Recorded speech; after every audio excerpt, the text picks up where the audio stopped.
I don't want in any way this to be bashing of God or Jesus, because it's not. It is like mankind takes things too far. So I chose one college, went there for 1 year. And mind you, I went from a household Why where aren't you saying the name? Throw them under the bus. I don't even like want to say it. It makes me want to vomit to say the name. Not that I don't want to throw them under the bus. It physically makes me nauseous to say where I went. Like, I cannot believe I went there kind of thing. Hey, can you please have the girls stop wearing lace? It's causing me to think impure thoughts. It's So because your of responsibility to be in boy- charge of your thoughts, not everyone else. That is One boy. That is a reflection on your walk with God and your purity of mind. Welcome to Under the Sun Podcast. I'm Irene. And I'm Ilea. We're so glad you're here. Grab a hot or iced coffee and join us as we talk about everything under the sun. Are you ready? We're probably going to get a lot of hate. You know, we're going to get hate from both sides. And I don't care. Bring it on. Because this is my story. Mm-hmm. So we're going to... Is it your truth? It's my truth. I'm going to deconstruct my truth. Oh, jeez. No. I hate hot topic words. Yeah, I hate deconstruction. I do like reading the Bible for yourself. Yes. And finding supporting literature, like I've been reading the Bible recap, which is really great. Mm-hmm. And I'm just learning it for myself instead of like being like, oh, like, do I actually believe that? Or is that just something someone told me when I was growing up? And if you hear it enough times, you start to believe it. Yeah. And that is the summary of the Baptist faith. Goodbye, everybody. No, we're going to try to, in a very short 30 minutes. Not going to happen. It's okay. We can. Oh, it's going up. I was like, do we only have 3 minutes? Carry on. No, it's going up. And we can just cut and I can put a fresh battery in. So we've talked a lot in the past about like one day we'll talk about how we grew up. Mm-hmm. Apparently today is that day. Today is the day. But I feel like it's a good clickbaity thing to get people to click. I grew up in a cult. Except I feel it, but I don't feel it. I feel more like I went to college in a cult. You did. But I did grow up in a cult. You did, yeah. And we like escaped under the cover of night. Yeah. I need to interview my mom about that sometime. Same faith. We both, I'm just going to say it because I don't care. They need to be accountable for their actions. They're awful. We both grew up independent Baptist, which is, I mean, if you know what that is, then you're like, oh, okay. This is a big conversation because I don't want in any way, like I love God. I don't want in any way this to be bashing of God or Jesus, because it's not.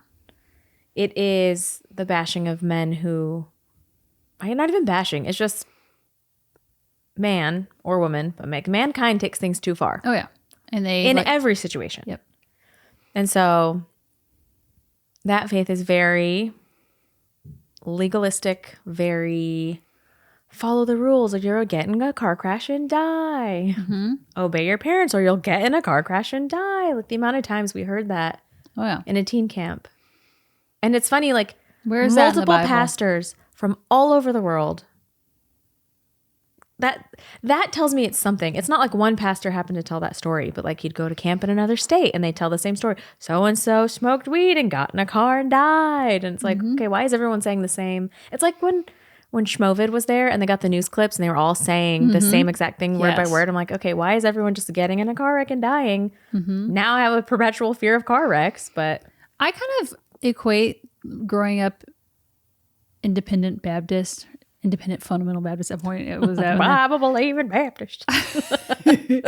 That like it reminds me of like a little bit of the way the Duggars grew up, like and how like they followed Bill Gothard. Mm-hmm. I feel like at some point there was some type of, I should probably look into this, like the independent Baptist world got all their verbiage from somebody because it sure as heck wasn't the Bible. Well, so most of it was Jack Hyles, who... Is that who it was from? Well, I don't know if he was like one of the... If I'm remembering correctly, he's one of the ones that like split off and then they split into Independent Baptist, Southern Baptist, something. Yeah. It's wild. I don't even know how to begin the story because it's so both good and bad. Well, do you want to start like at college age or younger? Let's start younger. Because I want to get in there. Like this conversation comes up a lot with me and my husband as we're like shopping churches and trying to figure out where we fit in. And it's like we both grew up the way that we did. And it's not like, oh yeah, I started going to church when I was in college. Like I have been in a church since I was like 3, if not younger. And it wasn't like, oh, we went to church on Sunday mornings. We went to church Sunday morning for Sunday school, Sunday afternoon. So it's Sunday school, then the main service. And then Sunday night service.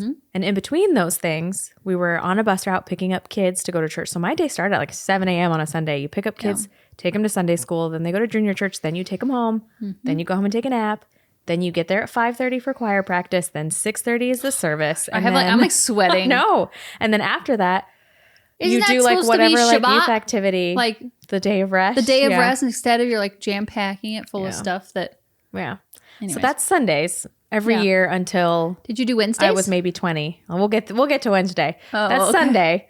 Every year till I was maybe 19 is when I was like, I'm out by church forever. And then, pivoted back around. Then we went to school at the church. So Monday morning, I'm at school all day. Tuesday morning, I'm at the same church building at school all day.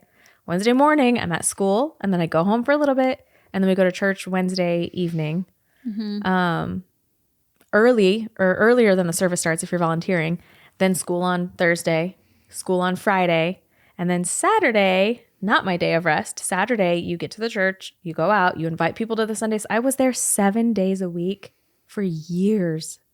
So I never want to go to a church and be like, I know more than you, like Ron Swanson at the Home Depot stores or whatever. But sometimes I'll go places and I'm like, what are you saying? Like, I don't know everything, but I know a lot. But I also like humbly feel like I know nothing, but also, I don't know, it makes it hard to find a church when you're like that. Cause it's like, I have read through the Bible multiple times. Again, I don't know anything, I'm just doing my best, but I don't know. All that to say makes it difficult to find a church, I think. Well, but I think also people get obsessed with like religion itself and not obsessed with what the Bible is actually teaching, what it says. And like, also we like live with the Holy Spirit in us. Like that is a promise. And so, and you'll get like that inner gut feeling of like something's off with this. I wish sometimes I didn't have it because like I sometimes find it hard to function. I feel like if I had like a scale of like which of the like the Trinity I have, like I feel like I have a lot of discernment, and I'm rarely. It's not even me that's wrong, but it's like it's something that's rarely wrong. It's like if I have a gut feeling about something, I'm like, that person, something's wrong with that person. Yeah. But which is why I don't want to get like too overly excited that we maybe found a church home, but like I haven't had my gut feeling, and so I kind of go with that. But and that and like both Jacob and I are on the same page, so it's not one of us like I don't know about this, and one of us is like it's fine. Like we're both pretty comfortable so far. We'll see how it goes, but it's also hard because we confuse the bad decisions of man and put it on God. Like all of these people's bad doctrine, prosperity gospel, letting pedophiles in the church, Baptist people, they ruin it. The people ruin it. And we blame, like, I think for many years, I told one of my friends, like when we started going to her church, I was like, I cringe when I hear the name Jesus, not because of Jesus, who he is and what he did for us, but I cringe because like it was used as a mallet. Like it wasn't used as our Redeemer or our epicomai, you know? It was. Well, and I think on the same vein, like people have swung, maybe in our generation who like grew up really legalistically, have swung so far the other way that Jesus, like, I don't cringe at it now, but like Jesus is love. Jesus is the lover of my soul. And he also flipped the tables and yelled at people and like whipped at people. So like, guys, we got to find. There has to be a balance. There has to be balance. You can't just do whatever you want. And I think the people who say God is love have never actually read the Bible for themselves. Well, and I'm going to talk about this a lot because I found it really, because this is, I think, the first time I'm actually reading it for myself and not through a lens of what I can get out of it, but like, what is God's character in this story? What is Jesus's character? What is the message that he's needing to communicate to his people through it? Instead of being like, how can I find comfort? How can I find like a verse to share on my page? Like, you know, like instead of being like, I'm sorry, but we're all kind of self-absorbed. Yeah. And we like, I think that's how a lot of the independent fundamental Baptist people have gone out of whack, is that they read the Bible and like, this verse says that women shouldn't wear pants. Yeah. And it's like, okay, but like, let's zoom out. Let's look at the like, what era are we in? What time stamp? Where are we geographically? What's the story, the overarching story? Like, why are we just... Yeah. Like, that's why, like, you should be really hesitant to even go to churches who cherry pick verses and just preach off one verse. Yeah. Oh, yeah. It's like, no. The whole story matters. Yeah. Yeah. Yeah. Sorry. It's... Soapbox, I'm hopping down. No, it's... Back to, like, your men...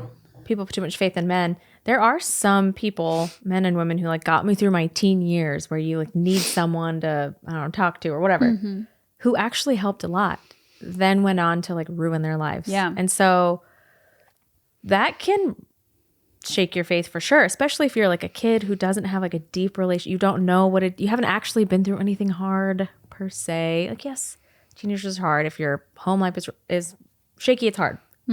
I'm not saying you don't ever go through hard things, but adult hard and teenage hard is different. And I had great parents. So what was I complaining about as a teenager? I don't know. Yeah. But anyways, people that got me through that. And then I get to adulthood where it's like, okay, they always said, stand on your own coat. Like, don't hang on to your parents' coattails, figure out what you believe. And then the people that were telling you that go off and like ruin their lives. So I'm like, okay, why did you tell me all that and go do this? Or, then you go to college and you go to college under a pastor who's like, you do this, you're going to get in a car wreck and die, or don't do this. And women don't do this. And my woman never talks. And my woman does this. And then goes to prison for 10 years for taking a minor across state lines. So it's like, okay, what was he doing with that minor? What is happening? So that is a big like shake of your faith. And I think everyone's going to be judged. Christian, non-Christian, believes in Jesus, doesn't. Every one of us is going to be judged one day. And I think, no scripture to back this up. I personally, well, maybe some scripture. I'll have to dig later. But I think the Christians that claim the name of God and tarnish it, and that could happen to any of us. Like we all could. But I think they do more damage for the kingdom, for eternity. Oh, yeah. Than someone who's lost, who just is lost. I think we've talked about this, but I saw a reel. I can't think of the guy's name. You guys know, like he's a Christian guy. He goes to like campuses and talks about God. Cliff something. Okay. And him and his son were talking on a video, and he was like, I don't know, I can't remember. That's the extent of it. I remember like the context of it, but like what they said stuck with me. It's like, what if when we're told to not take the Lord's name in vain, what if it's not that we say OMG? What if it's not that, and it's that Christians living in vain under the umbrella of God? So like the Christians who are preaching from the pulpit, screaming fire and brimstone, which I do think we need some. We need fire and brimstone sometimes, but not in the sense of like women can't wear pants, you need to be silent and subservient, and your husband's the boss all the time, no matter what. I think that, and like sleeping with your secretary, you know, being a pedophile, or letting pedophiles be in your church and volunteer in anything involved with children. Yeah. What if that is what is more of the command of don't take the Lord's name in vain? Because like that makes even like me, who like I have more faith in God than I ever have in my whole life in this season. Like it's like I'm so thankful for it. I've begged for it.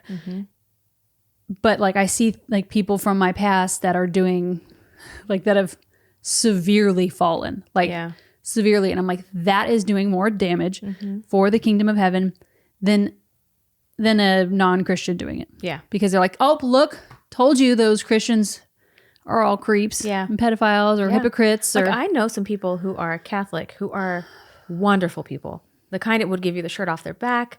So kind. And it's like, it's frustrating that the popes and the jokes about the pedophiles, like, that's doing more damage than like this person who's a Catholic, who's a kind human, who's actually a good human. It's wild. But I almost like don't even know how to tell. There's so much story to tell. I don't even know where to go with it.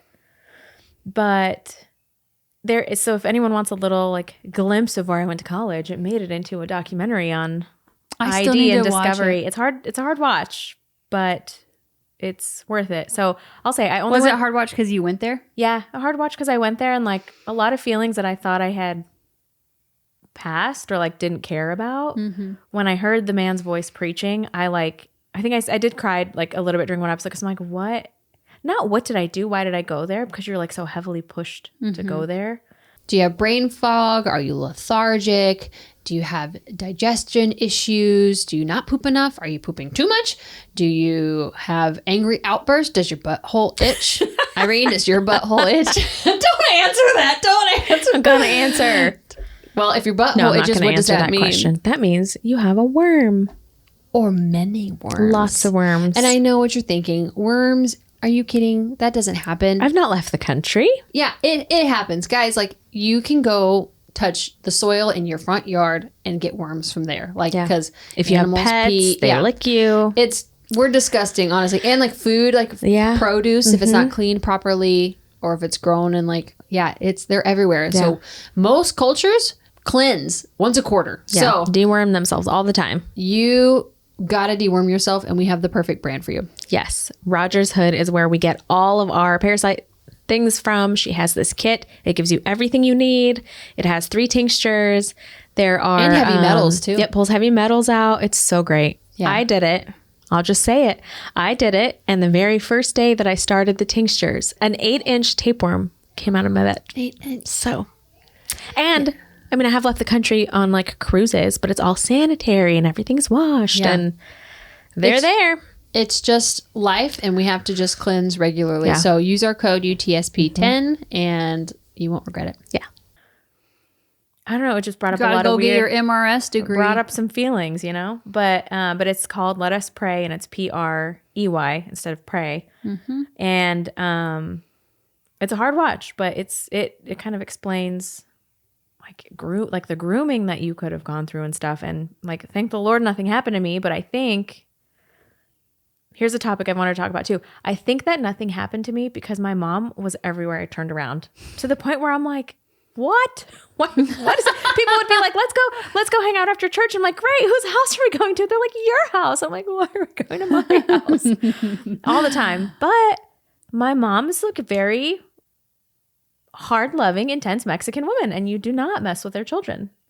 And to the point where like I remember getting in trouble in school, and like I actually was at fault, and my mom was in there like, do not talk to my baby, don't talk, like how dare you discipline my kid, which also don't discipline other people's kids if you're a staff member and not their parent or like a trusted people. But I don't know. She would be in there and like, well, it depends. I think there's our village. Like I would let anyone that comes into our village. I know, but the pendulum has swung so far in schools where it's like, yeah, you can identify as a cat. That's true. Whatever. I guess I'm talking specifically about like because there was up till I was in like the 5th grade, I never got spanked at school, but they would spank the kids in school, which is bizarre. I know that enrages me, but also I'm like, oh, we were in such a kerfuffle as a nation. I'm like, maybe we need more beatings.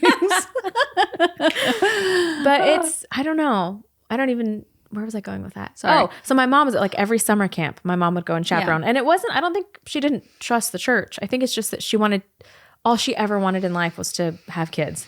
Yeah. And so she had her kids, and she wasn't going to ship them off for the summer. If we're going, she's going because that looks like fun. Which actually was pretty cool. She used to get her suitcase searched by the women in the church. And my mom... Why? Because... Racist? No, because she would prank people. And it happened so many summers in a row. People would like fight to get in her room because she kind of let us do whatever we want because she just wanted to like have fun with us. That one year they were like, you can't get on the bus unless we check your suitcase. And she was like, I am a grown woman. You are not checking my suitcase. And she did that because she had rolls of toilet paper and saran wrap in there. But also I feel like maybe...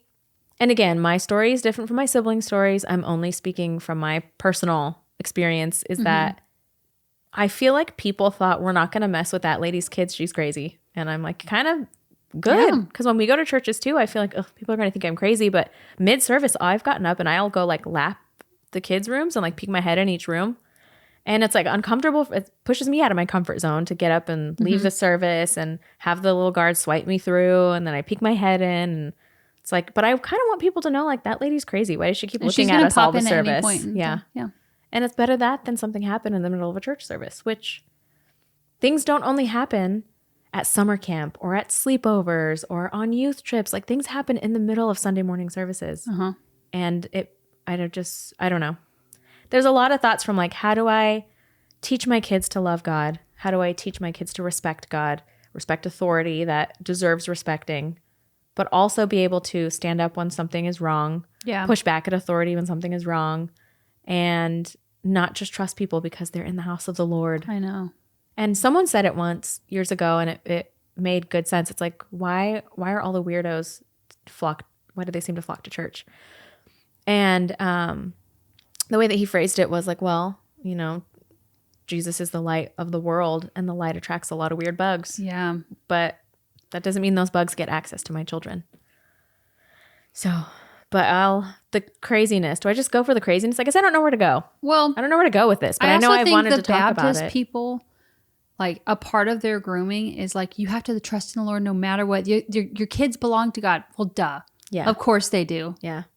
Tell us something we don't know. Yeah. But in the sense of like, I felt like it was more of a trust God, and if something bad happens, like it's for a reason. Like that. Like if something bad happens, then you did something wrong. You did something wrong. If your prayers aren't getting answered, then God must be angry with you. You must have not repented of something. It's like God wasn't angry at Job. God offered up Job. Job didn't do wrong, and it's a punishment. Yeah. So it's wild. Because like I'll still have that, like, why isn't my prayer getting answered? My God's probably mad at me. I probably didn't pray enough. And it's like, why is that my default? Yeah. And so I constantly have to rewire my brain and be like, no, God's just doing what he needs to do. It's like not because I did anything wrong, or he's like so mad at me. Where the parable, or not parable, I don't know if parable's the right word, or like the story of like him leaving the 99 for the one. Yeah. Like it's hard because of our upbringing for me to think that like I didn't just get in because of like a pity vote, you know? Okay. Of like, oh, like God only let me in because I'm just the worst. Like I've had to like reset my brain to be like, no, like God actually like delights in us as his kids. Like I'm sure like I delight in Leora. And I'm like, but then sometimes I'm also like, girl, you get your out of here. Like parenting was the greatest. It is a great eye opener. Like thought of how God thinks about us. Yes. Like you can love this person so much that you would die for them. Yeah. But you could also want to boot them out the window. Yes. Yes. I get it. But also like, I think the self-deprecating theology that they have of like, like that, like, oh, like God must not like be answering your prayers. Right? What did you do wrong? Yeah. It's like, that is nowhere in the, like, where is that in the Bible? Yeah. Like Job was an upright man. Yeah. A man that God like favored and liked and had blessed with riches and servants and livestock. And yet he was like, hey, evil serpent, have you considered my servant Job? Yeah. And he like tore his garment after he lost all his kids. His wife said, you might as well turn away from God and die, or curse God and die. He like tore his robe, shaved his head, and he worshiped. Like he like broke down on the ground and worshiped. And it is like, I don't know, have you read Job lately? Not in the recent years. It like, I just read it a couple months ago. It is like, it goes on and on and on, where he's like, his friends are like, you sinned, you must repent. And he was like, I did nothing wrong. He's like, my God, like he is doing this for a reason. Like it's not, and they're like, you are like, blasphemy that you think that you didn't do anything wrong, but God is clearly punishing you. Oh, it's all about you. Not even just Baptists, but that's what a lot of religions say. Yeah. It's the same thing. It's like, well, you did something wrong, so God's angry with you. Like, no, but also like, what if it's like what if it's a really like amazing, like horrible. I don't love that my grandma died. I would love for her to still be here. Yeah. But I don't think I would have children if she wouldn't have died. Yeah. Like, and I think God softened my heart from the loss of her and seeing like her bedside surrounded by all of her kids and her grandkids, and like hundreds of people wouldn't be here without that woman. Yeah. And I'm like, okay, not like in a narcissistic way, but like, wow, like the impact, like the legacy. Oh my gosh. And Talk about the butterfly effect. Yeah. And if she like my kid wouldn't be here if your grandma didn't exist. I know. And so like, I'm like, okay, like there's more to this than just like, oh, like feminism and freedom. And like, because I revolted so far away from Baptists. I mean, not all that far. I'm a pretty good kid. But like mentally, I was like, okay, this is all, I knew something was up with it. I was like, this isn't right. Something's up with this. Yeah. And so I revolted so far, like, no, kids are a burden. And then like grandma passed away, and God had to like take us through like basically my grandma was like the key to the kingdom of our family. Yeah. And like she died, and then the kingdom started to fall apart. Yeah. And so it showed like through that deep grief that like it's more than just about you. It's about legacy. And so I say that all to say that like that is, I feel like, my Job story of like he does this not to punish us, but to like show us what else could be better, what else could happen. Yeah. I don't know. Yeah. That was a tangent. Where else do you want to go? It's true. I also think there's something so to. I was thinking it, but I wasn't going to say it. Well, my pants are too tight. I'm Unbutton them. They're elastic and they're still too tight. I get wind. I'm like, how can I get excited? Yeah. Yeah. There's also something to life, like as we're trying to navigate parenthood and how we're going to parent our kids. There are things that stick around, like you and I have talked a lot about, like me thinking everything is my fault. Yeah. I don't know if that's a first kid thing. I don't know if that's a me thing. I don't know if that's like a way that I was raised thing. And it's not even my parents, because my parents were like, they were strict, but not really. Like we were allowed to wear pants. Mm-hmm. Like if we were going to wear skirts only, my parents were kind of like, that's your decision. Not our, like we'll support you either way, but just don't show off your body parts. And so I went through a phase where I only wore skirts because that's what I was supposed to do. My parents didn't care, but the church cared. And even going through college, so we'll fast forward to college. So graduated high school. In high school, we went to the church school, so it wasn't accredited. So if you wanted to go to college, you had to get, I don't know if you had to get your GED, but you had to test in or something because like my diploma I basically was like homeschooled in a building. Yeah. And that was another decision because I was the first kid. So my parents were like, whatever you want, we'll support you. Like if you go here, great. My dad is a civil engineer. So if I wanted to go to college and like get a steady career, he wouldn't have cared. Mm-hmm. He just wanted whatever his kid, like however his kids would thrive in life. So I went to college like of my own free will, kind of. So our senior year of high school, they took us on a college tour, the whole group of us in this bus, which like I just had a random to be a fly on the wall. I just had a random flash forward to all of like a bunch of stories that happened on that trip. That is insane. I'm old and apparently nostalgic in this weird upbringing, all this stuff. Anyways, we get on this bus. We drive cross country to Arkansas and Indiana. Red flag. I don't know if we went to Oklahoma. I don't think we went to Oklahoma, but they were really heavily pushing two colleges. There was also one in Florida and one in California that like Pensacola. People kind of threw around. But we weren't allowed to go. Weren't allowed as adults. We weren't allowed to go to college at those two colleges because they were too loose with their rules. But anyways, so I chose one college in Indiana. Went there for 1 year, and mind you, I went from a household. Why aren't you saying the name? Throw them under the bus. I don't even like want to say. It makes me want to vomit to say the name. They can watch it in the documentary. Like apparently, I'm not ready to just. Not that I don't want to throw them under the bus. It physically makes me nauseous to say where I went. Like, I cannot believe I went there kind of thing. So we went, and I grew up in a household where my parents would drop us off at the movie theater. They would let us stay at IHOP till 1 a.m. Like, because they always knew where we were at. We were like a bunch of nerdy kids who just got done watching Lord of the Rings at 2 a.m. So it's like, as long as we called them and said, hey, we're going to get pancakes, they didn't care. Then I go to college where I'm like a legal adult. I'm not allowed to leave the campus, the building, past 5 p.m. Again, I'm at church Sunday morning, Sunday night, Saturday, Wednesday night, and I'm in college classes the rest of the week, learning how. I mean, there are some classes that I'm grateful for. There are some people that taught that I think you could tell genuinely cared about the student body and like them wanting to learn. It's like more like upper leadership was crazy, and then that kind of trickled down to even students who were room attendants that were tattletales. But I took some class, like I took Old Testament for like a whole year, like deep diving Old Testament, and it was like historical context. It was Greek. Like I feel like I learned a lot of good stuff biblically. It's all the other dumb stuff. Like I'm not allowed to leave past 5. There's one day I got yelled at by a teacher because we were going to play volleyball in the gym, and I'm in like parachute legged culottes on each side, but I wasn't wearing pantyhose. And like my culottes were so long, I was like, because you had to wear if you're off your dorm floor, you're in pantyhose, period. Where is that in the Bible? I don't know. Because pantyhose used to be what only prostitutes wear pantyhose. And then somehow it flipped. And if you don't wear pantyhose, you're a prostitute. But I remember going to the gym to play volleyball, and a staff member randomly was like, do you have pantyhose on? And I'm like, why she singled me out that day? Like the one time I broke the rule. Don't know. And I said yes. And then I just kept walking. She's like, prove it. And so she made me pull my skirt leg up, and then I wasn't wearing pantyhose. That is a violation of your... And I don't know if I got demerits or sent back to my room or whatever, but I'm like, I remember thinking like, I'm an adult. Why? Like my mom and dad don't even care if I'm in a pair of shorts right now, as long as my butt cheek's not showing. But I'm supposed to be here because that's what the church says the Lord wants for me. And they took a bus to Walmart on, I want to say like Tuesdays and Thursdays. They would take one 72 passenger bus to Walmart on, I think, Tuesdays, and one 72 passenger bus on Walmart to the mall on Thursdays. And I think there were like 1,200 maybe students in the school or something like that. So you have a lot of girls. Like if you needed pads and you're not on that bus, sorry.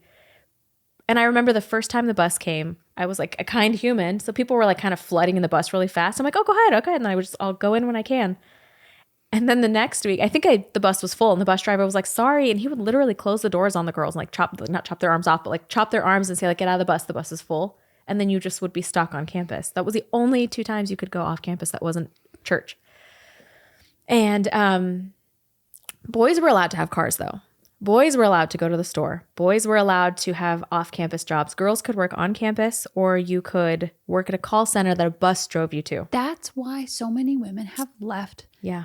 The Christian, especially the Baptist faith, because... And it's doing more harm for the long term of families. Yes. Because these women don't want family. They want nothing to do with it. Like, thank God I was able to, I was starting to get my blinders were going away as I was there. Because I'm like, wait, my parents aren't even making me do this. What are you? And I remember one time, somebody got onto me for something, like going to the movies. You shouldn't be going to the movies. I got pulled in an office and being yelled at because I went to the movie, and how dare you? And people don't know what you're watching, and it's the whole thing. And I looked at them damn business. When they stopped talking. I remember saying like, my parents dropped me off at the movie. Like my parents knew I was there, and they looked at me in the eye and said, well, your parents are wrong. You need to do what we say. And even as a teenager, I was like, I don't think that's the chain of events here. But I kept following because I didn't want to get in a car wreck and die. So anyways, that first year of college, I did all these ridiculous things. Followed the rules. I did not want to get in trouble. It was a whole thing. But so I transferred to another school in Arkansas. And I only went to I picked the first one because it was more well established, and one of my best friends was there already. And then the only reason I went to Arkansas was because one of my other best friends, Ashley, who was on the podcast a couple years ago, was there. And but that college, you could wear shorter, your skirts could be shorter than mid-calf. Like they just had to cover your knee. I drove my car there. Girls could work off campus. I think now they're even letting you wear pants, but like back then you couldn't wear pants, but you could wear pajama pants. At the first college, you were not allowed to wear pajama pants if you didn't have a matching top. Like you couldn't just wear sweatpants and a t-shirt. The second, they didn't care. As long as you were on the dorm floor, like you could go to your friend's room in sweatpants. Where like is it's bizarre. It in the Bible? Bizarre. The rules are bizarre. Anyways, it's just a whole thing. So it's, as I think back, and all these stories will come up, and threads will come up from people I went to college with about what's the dumbest thing you got in trouble for. I spent 6 hours on a road trip once reading thousands of comments of people I went to school with and people I didn't know that were just friends of friends commenting the stupidest stuff we got in trouble for. And it's like, what? You weren't training adults to be good adults. You were training the men to basically be overbearing a-holes. And you were training the women that everything is your fault. Yeah. I remember during my freshman year of college, I was the year where the Hollister tank tops with the lace were really popular, and you'd wear the V-neck with the lace. Yeah. We were not allowed to wear really long, just over the butt. Yep. So yeah. We stopped being able to wear lace. So they pulled all the women that were in the dorm, all the girls into the dorm, all the dorm girls into the auditorium to yell at us and say we weren't allowed to wear lace anymore because one of the boys, I know, right? One of the boys went to the dean of women and said, hey, can you please have the girls stop wearing lace? It's causing me to think impure thoughts. It's your responsibility to be in charge of your thoughts, not everyone else. That is a reflection on your walk with God and your purity of mind and your heart and the posture of your heart. It has nothing to do with the woman. It is your fault if you're... Technical difficulties. It's not. It's an operator error. I did an operator error. Well, I looked at the battery and thought it was full, but apparently it was so empty I know, that I I'm thought it talking was full. No. Anyways, my tank top story. So because one man couldn't control his thoughts, an entire female student body all of a sudden wasn't allowed. And it's our fault that he was thinking impure thoughts. But I'm like, what is happening? So I started thinking like all of this. And at that point in my life, I was still like feared God. I think I more feared God than loved God at that point, but I was still so afraid of God. It's like, well, I don't know what to do with this, but I don't feel like I should be here. He was, I think the way the men operated and dictated, that was our only example of like, oh, like if they're like kind of mean and kind of controlling like this, that must be how God is. Like God is kind of controlling and like easy to set off, and nobody's allowed to wear lace tops suddenly. Should I also, like, this is not really relevant to my walk with God, but should I tell everybody what the degrees were that women were allowed to get at that college?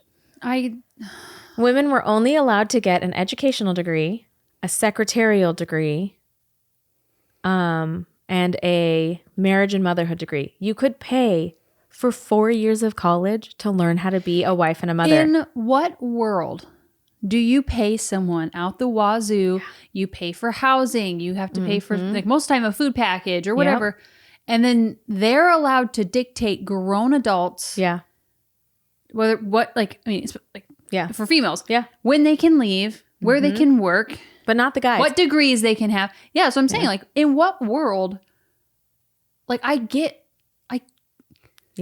why someone would pick like a secular college because like you have your basic freedoms. Yeah. Like, sheesh. When I understand, like as I say, I think these people are doing more harm for the long term of humanity because there's a lot of girls my age or younger that want nothing to do with God because of that. Like, thank God, half of my sisters back far enough that was like, okay, something's like my radar was like something's weird here. Don't all in. Like I was all in, but like not really. Like my body was all in. My brain was like something's weird here.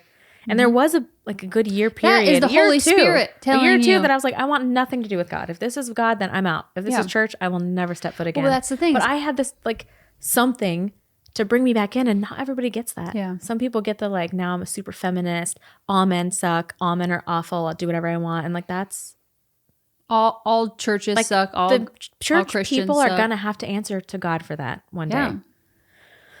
And there are certain people, man, I want to be there on their judgment day with popcorn. It's wild. I also I was the oldest child of a family of 5. There was, even back then, I was like, I'm not going to waste my money on a marriage and motherhood degree. I've been doing laundry since I was 9. Why? Whatever. Anyways. And also that could be taught in like a 6-week time management course. Yep. You don't need a whole degree. Secondary education. I was going to be a high school biology teacher, but I realized that's because I wanted to be Miss Frizzle and I really like science. So works for homeschool me because the kids are like, let's go play with bugs for school. I'm like, oh, okay. If only I could shrink us and go in the hive. Yeah. So like even then, like there's a lot of stuff that I bash and I hate, but there's a lot of stuff I'm grateful for. Like I loved my biology classes. That teacher made it super cool. We went on like farm field trips. I dissected lots of animals. I'm a psycho. That was like my best class. We basically live a biology class here. Like we cut things open all the time. So then after that first year, I didn't go back. I went to the school in Arkansas and that was much better. I worked off campus. So you only did one semester there? I did one full year. And in that year, if we're just going to tell stories, this is going to be way too long. Sorry about me. The Saturday when they would drop you off to invite people to church and check on the kids that were coming on the bus in the morning, which that's a whole other spinoff of why would you let your children get on a bus with a stranger? But there I was knocking on the door. Can we pick up your children for church tomorrow? In no world would I ever let my kid do that. I don't even let my kid go to Sunday school without popping my head in the door 6 times. So like I'm never going to send him on a bus with people. But girls weren't allowed to drive. So you're not allowed to wear pants. You're not allowed to wear like leggings under your skirt, only pantyhose. So I'm in pantyhose. I'm in skirts. I grew up in the desert and I'm now dropped off in a Midwestern winter. And that was back when like snow actually was seasonally long. I'd be walking through 2 feet of snow in a denim skirt down to my ankles with no pants on, a coat on, freezing my buns off. A bus dropped me off. Do you know who Procter & Gamble is? I wish I didn't. They're the owners of Pampers and Loves. They help fund the murder and mutilation of children. Did you know that? Which is bizarre for someone who claims to care about your child's rear end. Not to mention that, but also their stuff is filled with harsh chemicals, endocrine disruptors, carcinogens, like in the diaper on your kids' most sensitive parts. It tells you exactly who they are and that they actually don't care about your kid. They care about getting your money for their product. I have made the switch and I have not looked back once.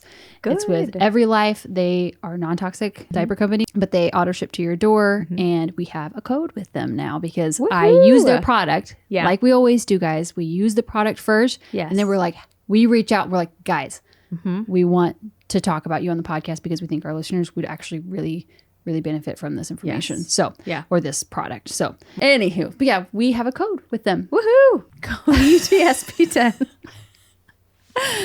Yeah, and you get 10% off your purchase, which I don't think you'll regret at all. It's non-toxic, super soft, really like, it feels like a nice quality. And it doesn't feel like plastic, if that makes sense. And they don't support murder. They don't support murder. Okay, UTSP10, bye.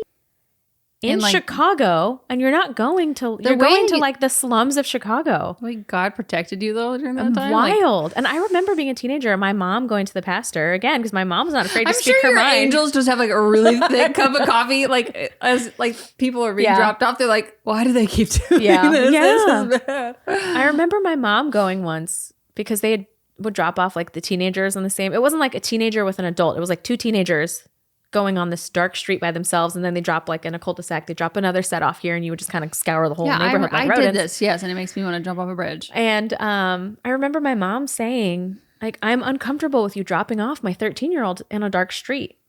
And I remember them telling my mom, well, Anna, you just got to trust in the Lord. And my mom was like, she was pretty adamant that we not do it. And me, being a teenager, I was the one that pushed back at her, and I was like, Mom, I cannot believe you won't let me do stuff with the church. I was like, I wanted to do stuff with my friends, but like I used the church to get her to like do what I want. Yeah. Type of like, Mom, you just have to pray. It's like, and there were some times like we knocked on some creeps' doors. I actually remember being scared, and I was like, I guess we're gonna be okay. So anyways, I'm doing this in college. I'm in a skirt. They dropped us off. We're not allowed to do anything. We get yelled at for everything. And then the guys drive by, like the guys on our bus route drive by. They drove themselves. They're in a warm car with heat. They have coffee. They went through a drive-thru and got some food. I remember thankfully my whole group was pissed. We didn't have any like goody two-shoes in our group.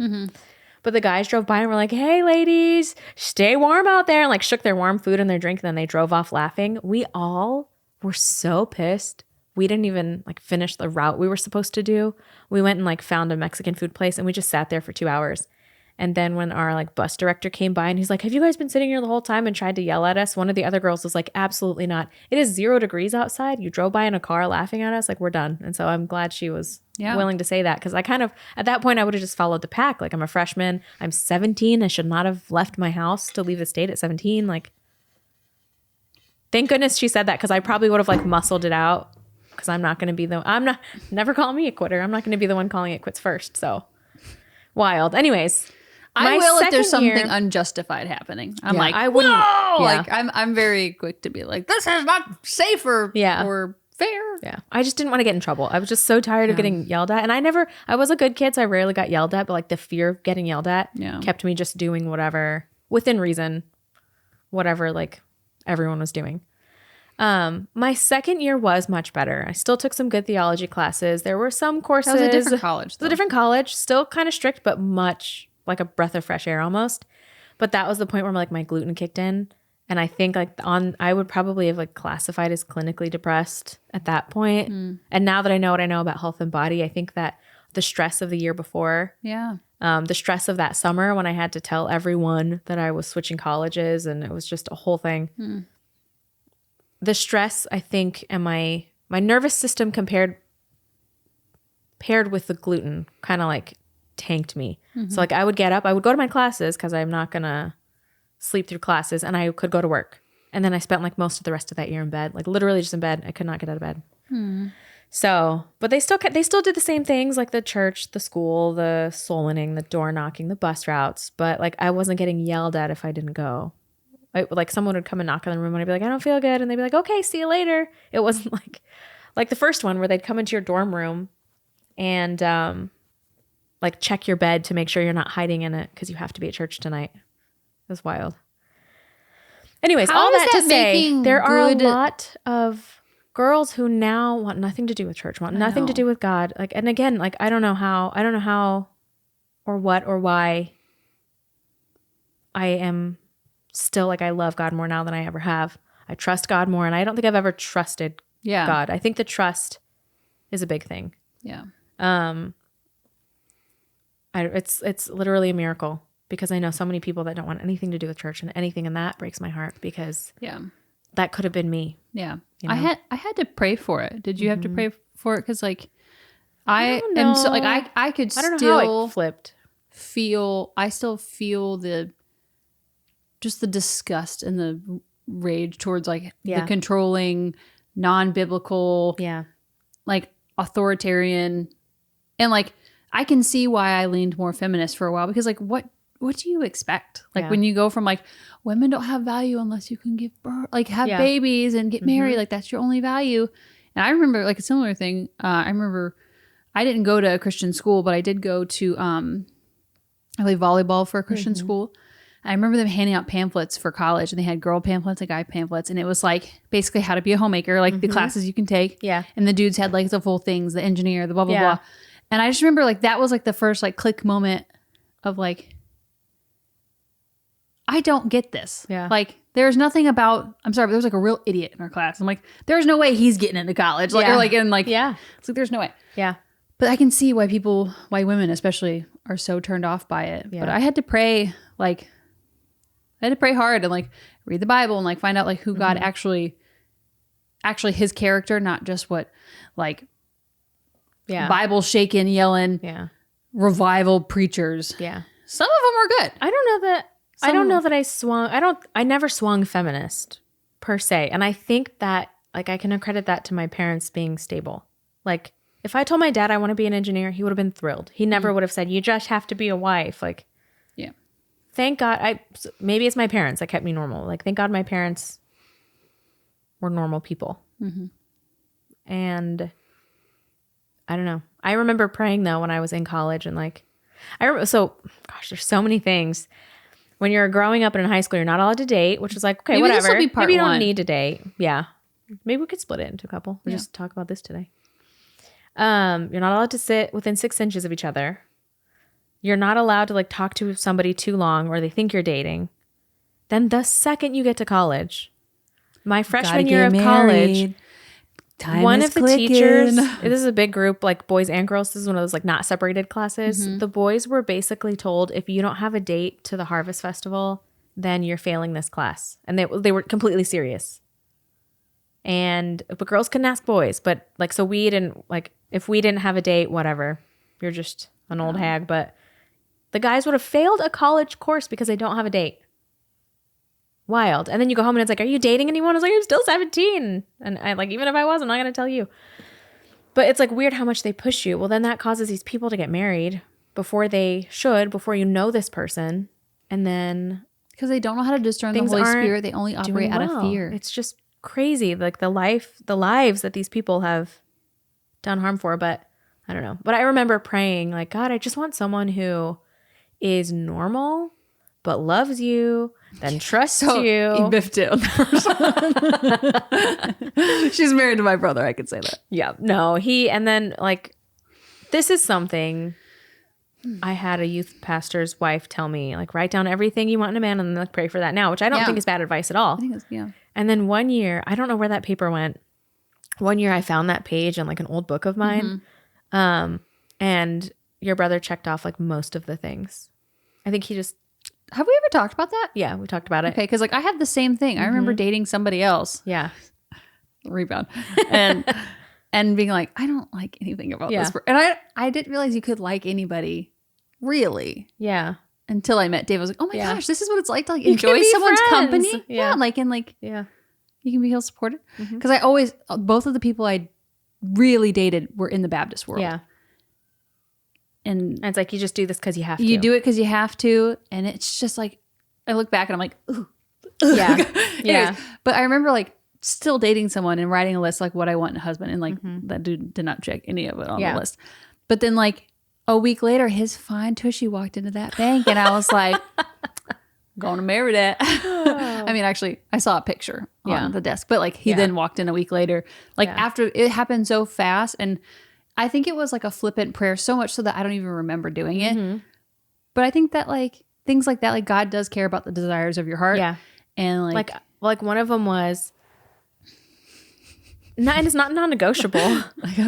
But one of them was like, I would love for them to like music or like be involved in music and be normal, but love God and like be adventurous, be willing to travel. Like it was literally everything. Yeah. Maybe I want to say like maybe has dark hair, but that's all superficial. Yeah. And his hair's darker, but like. I said brunette, whatever. But that Dave's a blonde. I'm like, sold, I'll take it. Like, and that man loves God. That man loves God, but more than that, he doesn't like, I love God. My husband respects God and fears God, and that makes me want to follow him as, like, and this is kind of another topic too, which I know we've talked about, but like the Bible doesn't say, husbands, make your wives submit. It doesn't say beat your woman into submission. It says, hey, wives, submit because it's going to be hard for you guys to not want to take charge of things. But and also husbands basically die to yourself all the time. Yep. And he is a husband that is worth it to me to submit. Cause like I'm not like a feminist, but I know I am a strong woman and I don't want to be the head of the household. So I need a man that is stronger than me. Yeah. And like I prayed for him and I got him and he loves God and he respects God and he has a potty mouth. So it's a win-win-win-win. I know I know so many people who I'm sure from the Baptist world. Cause like I'm not connected to basically anybody anymore who's in the Baptist world besides like recovering Baptists, like like proximity thing. But I can see why so many women leave. But like I remember just deliberately being like I remember grandma passing and just being like at like all-time low, but like I was not missing the church by any means, but I was like there's something more, because I've always like I have moving my leg. It is my leg, not the couch. I have two parts of my brain. Part of me that's like, oh, like basically I gotta get out of jail free pass, and that's the only reason why God loves me. Like a pity vote into the team. Yeah. And then there's the other part of me that I'm like, God really like I remember being like a child and being like, God really likes me. Like God really like, and not because someone told me, but like I had like an innate feeling that like God, I'm like not favored in like I'm better than everybody else, but like God favored. Like you were knit together. Yeah, I am here for a reason. I have a purpose or whatever. But I remember like in the transition of like hating the upbringing, because like I wasn't allowed to wear pants. It was all very very strict and very much like you're only, which is ironic now that I am a stay-at-home mom, because like that just shows you how God has repaired my heart. And like I also have a husband who is super supportive in whatever I want to do. He's like, you want to be a stay-at-home mom? Fine, let's figure that out. He's like, you want to go get a college degree? If I wanted to go do it right now, he was like, go do it. Go be whatever you want to be. But I had to like intentionally pray that like, God, like I believe, but like help me in my unbelief, because of like, I don't know. Like I remember just like even cussing a little, like I don't understand, like, because I have all these thoughts that I've heard from other people. Yeah. But like I've only read through the Bible because of obligation, because the youth group was doing it, and I remember just like speed reading through it. Yeah. And I was like, I just want to like believe it for myself. And so I was like, I'm just gonna read through the Bible, and I'm still like disentangling things, which I hate that. Yeah. Because I like disentangling. It's, what do I not like? Deconstructing is what I don't like. Detangling I'm is detangling fun. the things that were nitpicked and skewed to stab people with. Yeah, yeah. Because that's not how it works. Yeah. And yeah, I don't know. It's just And again, I'm forever thankful for my parents, because they were the normal that I think I needed to the crazy. I have parents who I think eventually got there. Yeah. Yeah. But I remember being at the second college, and like there was a big conference once a year. And so I actually went with the school to represent the new college for any like younger students that would have been there, or like high school students or whatever. So I'm at the table, and this kid comes up to the table and that went to the first school, and was like, hey, how's it going? Like started off super nice. Like, hey, how's it going? Oh, hey, good to see you again. And he goes, yeah, good. And then he got really serious. He goes, when are you going to get right with God and come back to the school? I was like, and I remember being like he wasn't authority. He was in my same class. I was like, excuse me? He goes, yeah, like I think that God wants you to get right with him and come back to the school. And I was like, what are you like? I didn't say this, but I was like, what are you saying? I'm still in a Bible college taking theology classes. Like what? And then that guy doesn't go to church. I think he left. I know he joined the military, just like from what I have seen on Facebook. We're not even Facebook friends anymore, but like around that time, left the college, like disowned God or whatever, like divorced his wife, cheated on his wife. Like the guy's a mess. It's like, how dare you come up to me and tell me, because I'm not at this school. Because I don't think it's real Christianity. But my parents like didn't care. And so they were thankfully the yin to the yang, I guess. But I think it's more of a cult than like Christ followers. Like, they say that there's lots of cults that say like, oh, we follow God, like we are Christians or we are whatever. And it's like, no, then why are so many people like falling? And like also just super, I think judgment is good. I think like good, solid, like friendship being like, stop drinking coffee, like just take a break just for a little bit. Like there's good speaking the truth in love. Yes. But then there's also like control and like, well, not legalism. What's what I'm looking for? Like fear-based, fear-mongering, but like control-based lies of like theology of like, oh yeah, like you need to come back to my college because it's the better option. It's like it's very elitist, self-absorbed, narcissistic, and like I would dare to say a little demonic because it's like, why are you? Like, God never said that we all had to take the same path. Like, he literally used people of all different walks. What are you talking about? I would say, though, both schools had their issues of, like, hiding immorality. And so it's like, that was hard, too, to come across, like, oh, this adult did this, even if it was with another adult, but this adult was married. And this, it's like, what? Why is everybody just hiding this stuff? And humans, they don't actually... And it's so... bizarre to me, but I don't know. It's a literal miracle that I still love God, and I think that people are gonna have to answer to that. But it makes me think we need to put the emphasis on our families. And what is that like? Don't something like the splinter in your I'm butchering it. The splinter when you have a mote in your own eye. It's like my only job, at least at this phase of my life, my only job is the people that live in my household, and I'm gonna have to answer to God for the actions of my children, not the church. Like, yes, the pastor answers for the congregation, but I don't want anyone going to my kids and saying, well, if your parents let you watch that movie, then your parents are wrong. Like, no, I am their final authority aside from God. And I don't know. I think my parents being normal makes me think like I need to be the best parent I can be. And so even when we're teaching our kids stuff, we'll watch a lot of science videos on YouTube, and it's like the earth is billions of years old and started from a big bang, and we'll pause and we're like, actually, our family believes, and then we'll kind of explain, and then the kids will be, well, why do people believe that? It's like, I don't know, but we don't know. We don't have the answers to everything. Just in our household, this is what we believe. And that kind of leaves them like, you're allowed to question. Because they always said, question everything. And when you'd say, well, how do we know Jesus was real? Well, don't you dare question that. Like, okay, I'll never question again. I want the kids to be able to. I can't see. Is it 22 or 27? 22. Okay. We can wrap it up soon. Yes, but like, no. I guess I want to end it with saying like, your ministry is your children when your children are little. When your children are older, fine.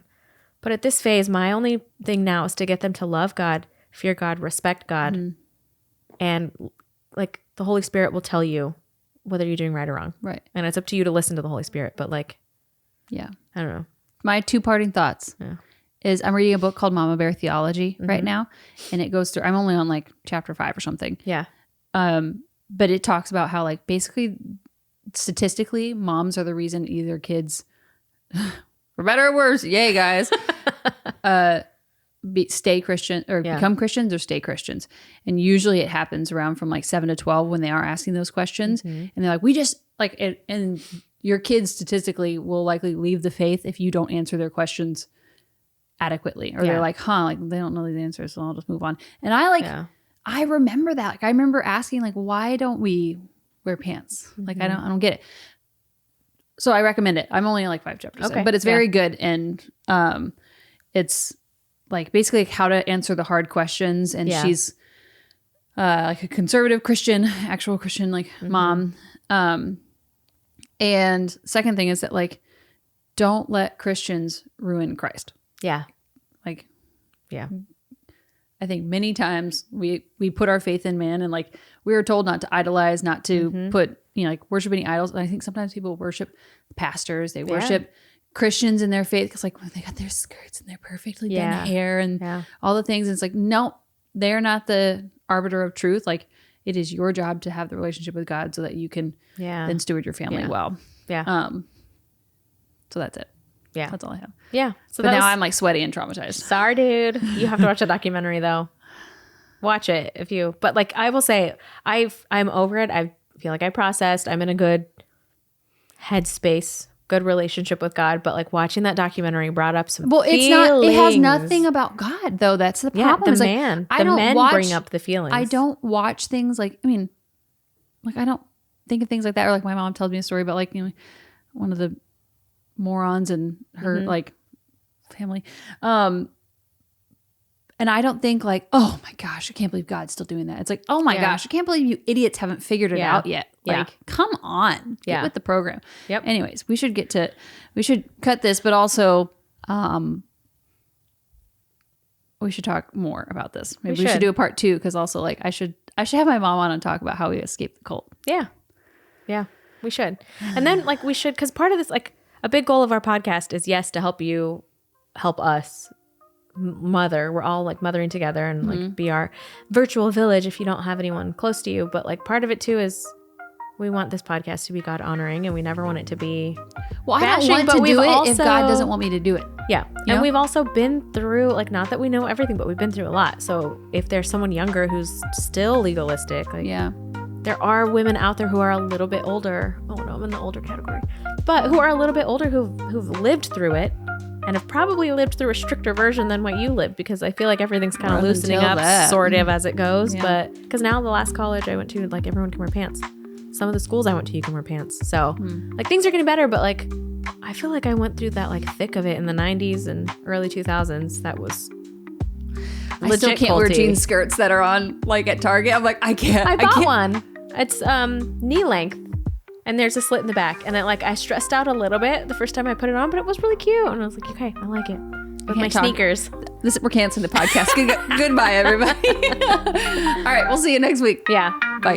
This content is for educational purposes only and is not intended as medical advice. Please do your own research and find a trusted medical professional for personalized guidance and advice. We are not responsible for your decisions based on the information you hear on this podcast. Bye.